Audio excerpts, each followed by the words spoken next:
Hey guys, I'm Stephanie and this is Steph Stove, and today we're making an apple cheese casserole.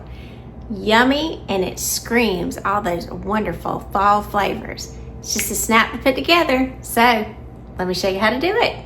All right, to get started with our recipe, we are going to need, this is half of a cup of apple cider. And if you don't have apple cider, you can absolutely use apple juice.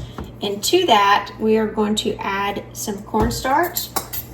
I'm going to add in here 1 tablespoon, and we'll level it off.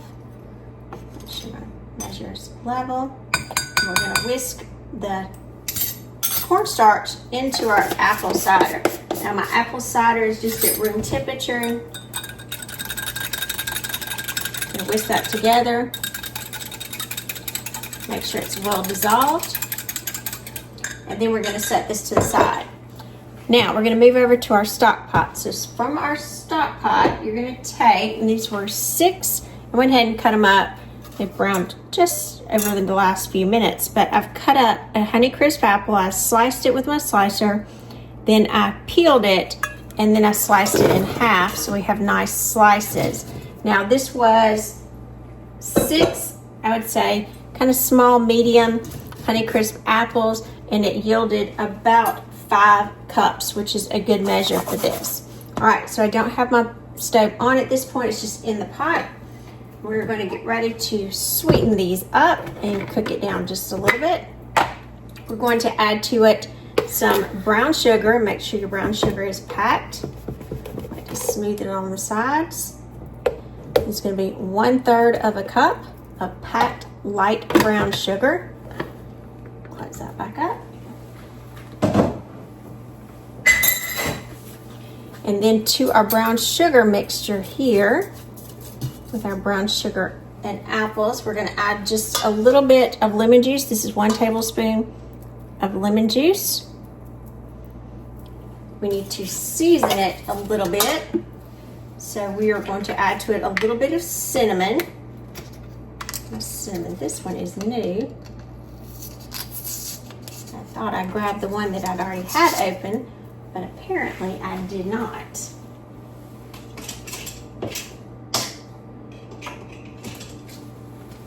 That's okay, this one will be extra fresh. All right, so to our mixture here, sorry, I lost my train of thought. We're gonna add some cinnamon. Now we're gonna need 1 teaspoon of cinnamon to the apples that we're gonna be adding. And we're gonna need another 1/4 of a teaspoon later. So if you look in the description, I'll have the recipe listed, and I do have the cinnamon portion listed divided, and you'll see in the explanation as to why it's divided. All right, so let me mix this together. I'm just gonna mix it around with my whisk here, kind of to coat all of those. Get those nicely coated. Then I'm gonna turn my stove on medium heat, and I'm going to cook these medium low for about 5 or 6 minutes, or until my apples are softened. Now, while these are cooking, we also need just a little bit of kosher salt. And for this, it'd be about 1/8 of a teaspoon. I'm just gonna sprinkle some around. You want just a tad in there. And again, these are gonna cook. Got our pretty apples in there. Nice fall vibes already. These are gonna cook again till the apples are tender. So, see you back in about 5 minutes. All right, these have been cooking about 5 minutes. And as you can tell, they've released a lot of liquids. Now, these are softer, but they are not completely softened. And they will continue to soften as we cook them. But again, these have been cooking about 5 minutes, and they've released a lot of their natural juices and look amazing. All right, now I'm gonna come back to my apple cider and cornstarch mixture and take that and pour it into my apples. And then let this cook for just a couple, 2 or 3 minutes, until our apples kind of get glossy. Ooh, now that smell is delicious. And that the liquid will thicken. All All right, and while that's cooking, I'm gonna turn that down just a little bit. I'm gonna move over here to the side just a minute. Just kind of give that a stir every little bit. And then I'm gonna use my 4-cup measuring cup here. I'm taking, this is one entire sleeve of buttery crackers. Now it's called buttery because I would say they're Ritz crackers. But if you don't want to use those, you want to use a store brand, that's fine, but you're looking for the buttery crackers. And I'm just taking my hand and mashing these, creating a little fine crumb topping to go on top. Just do about 8 or 10 at a time.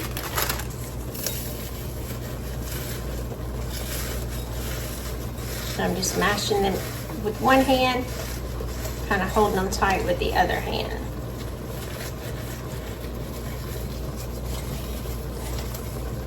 If you have some little larger pieces and when you mash them, that's fine. It's not going to be that big of a deal. But you do want them kind of a crummy consistency.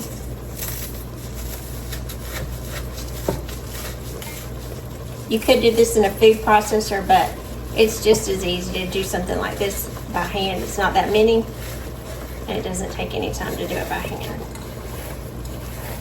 And if you have a little person in your house, let them do it. This will be something that they would enjoy getting their hands in it. Just make sure they wash their hands really well. And they would love mashing the crackers for you. All right, let me give my hands a quick wash and I'll be right back. Alrighty, back with clean hands so you can see what the mashed crackers look like at this point. We are going to take some more cinnamon. This time we are going to be adding to it 1/4 of a teaspoon, just a little bit because we want to flavor this cracker topping. 1/4 of a teaspoon. That's why if you look in the directions, you will see that I've got 1 1/4 teaspoon of cinnamon. So that's how we'll divide it. 1 teaspoon in the beginning and then 1/4 of a teaspoon in here with the crackers. I've also got 4 tablespoons of butter melted.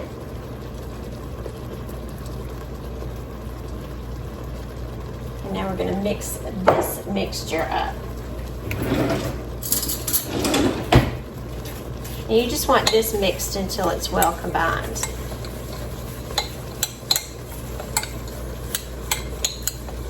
Just want that butter to kind of soften into those butter crackers, just so you can see them. I kind of hydrate those crackers and create a beautiful topping. Ooh, look at our apples. You've been watching them all along. They are gorgeous. Look at that. Perfect. And just in the time that I finished that, our apples are perfect. So, I'm going to take a baking dish here. We need to preheat our oven to 350 degrees. This baking dish, my Pyrex is a little bit smaller. It's 11 by 7. And I've just taken some butter in the bottom of it. Kind of coat the bottom. So we're going to take all this apple goodness, put in the bottom here. Look at that. Now you talking about good. This smells like fall. 100%. Smooth this out, move this over so you can see just a little bit. We want apples and that topping that we made. Little glaze cover. This is great for any time in the fall. I mean, it doesn't have to be fall. It's great for fall. I think of that with the apples and the cinnamon. But it's especially great, I think, through the October, November to December, what we call the burr months. It's just beautiful with that. Just beautiful.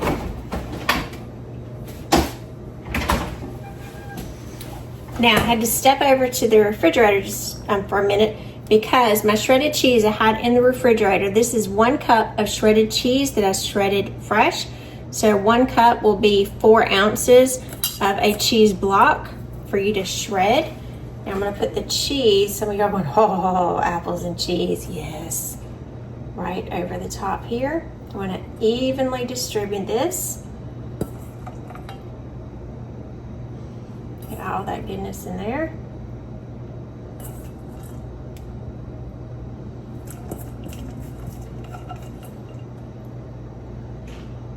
since it's a little warm today, that's why I had to make sure that the cheese stayed in the refrigerator so it wouldn't clump up. And do try to use, I would say, fresh grated cheese for this.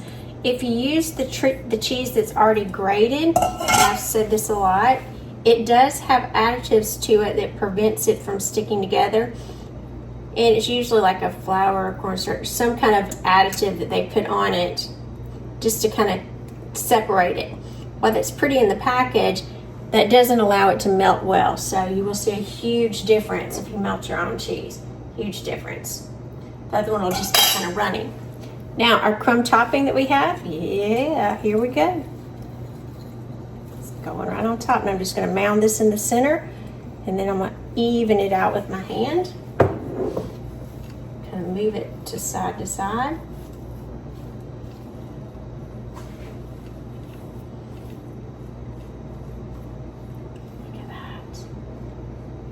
So this is the perfect, easy, super easy side dish for fall. Anyone can make this. All right, we're waiting for our oven to get up to temperature. As soon as it gets up to temperature, we'll pop this beauty in the oven. All righty, our oven's up to temperature, so let's get this in the oven, and it is going to bake for 30 minutes. So set our timer. 30 minutes. All right, our timer's going off.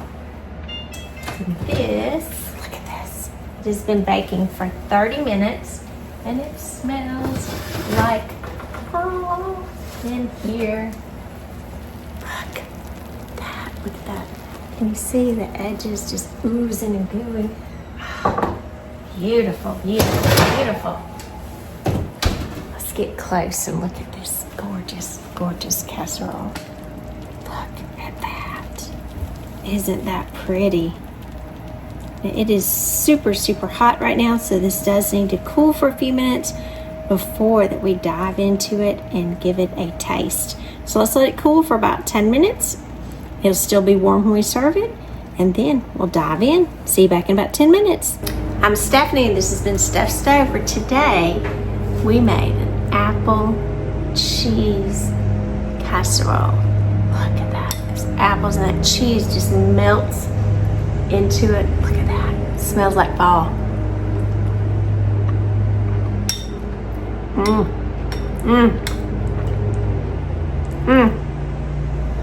The cheese, you taste the chew of it under that wonderful topping.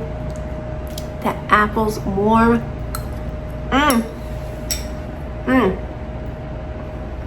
Perfect as a side dish. Put some vanilla ice cream on it and have this for dessert too. So it's a multifaceted casserole.